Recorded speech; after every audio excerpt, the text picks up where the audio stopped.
Bienvenue sur notre chaîne, histoires écrites et inventées par les contes de la vie.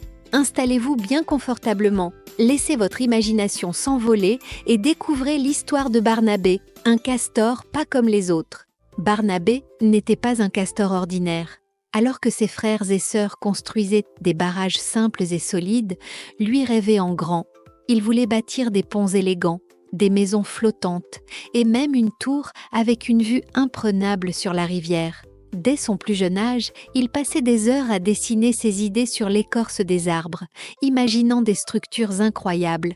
Un jour, un orage violent s'abattit sur la forêt.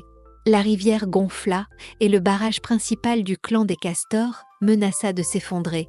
Affolés, les castors se réunirent pour trouver une solution. Mais personne ne savait comment renforcer la structure à temps. Barnabé vit là une occasion en or. Il présenta un plan qu'il avait imaginé depuis des semaines. Un barrage plus solide, fait non seulement de troncs d'arbres, mais aussi de pierres et de branches entrelacées. Son idée fut d'abord accueillie avec scepticisme. « Un barrage avec des pierres ? Ce n'est pas dans nos habitudes », protesta un ancien. Mais le temps pressait.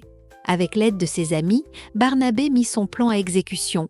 Il dirigea les castors, leur montrant comment placer les pierres pour solidifier la structure. Sous sa supervision, le nouveau barrage prit forme.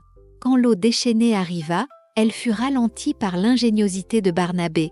Le lendemain, alors que le soleil se levait sur la rivière paisible, tous les castors comprirent que Barnabé avait sauvé leur maison. Le chef du clan s'approcha de lui et déclara « Barnabé, tu es bien plus qu'un constructeur, tu es un véritable architecte. » À partir de ce jour, Barnabé ne fut plus jamais considéré comme un rêveur étrange.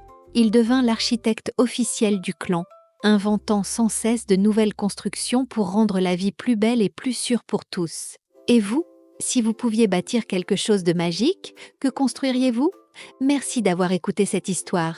Si elle vous a plu, abonnez-vous et activez la cloche pour ne rater aucune nouvelle aventure. Et dites-nous en commentaire quel animal vous aimeriez voir dans notre prochaine histoire. À bientôt pour un nouveau conte magique.